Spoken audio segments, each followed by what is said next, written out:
حضرت علی رضی اللہ تعالیٰ عنہ کس طرح درود بھیجتے تھے؟ درود شریف: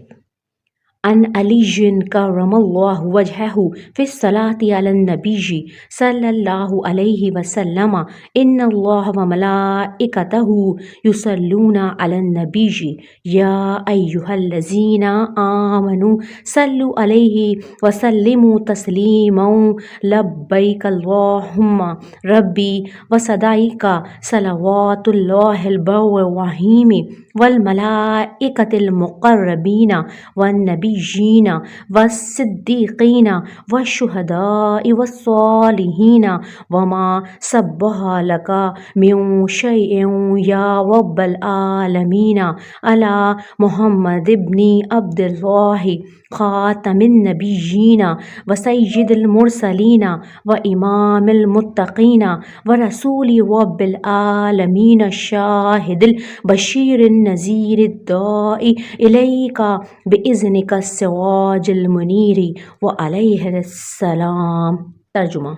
حضرت علی مرتضیٰ کرم اللہ وجہہ سے روایت کیا گیا ہے کہ وہ رسول اللہ صلی اللہ علیہ وآلہ وسلم پر اس طرح درود بھیجتے تھے۔ پہلے سورہ احزاب کی یہ آیت تلاوت فرماتے جس میں رسول اللہ صلی اللہ علیہ وآلہ وسلم پر درود بھیجنے کا حکم دیا گیا ہے۔ اس کے بعد یہ کہتے: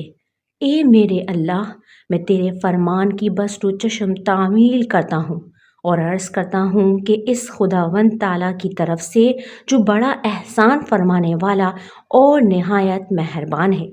خاص نوازشیں اور عنایتیں ہوں اور اس کے ملائکہ مقربین اور انبیاء و صدیقین اور شہداء و صالحین کی اور اس ساری مخلوقات کی جو اللہ کی تسبیح و حمد کرتی ہیں، بہترین دعائیں اور نیک تمنائیں ہوں حضرت محمد بن عبداللہ کے لیے جو خاتم النبیین، سید المرسلین، امام المتقین اور رسول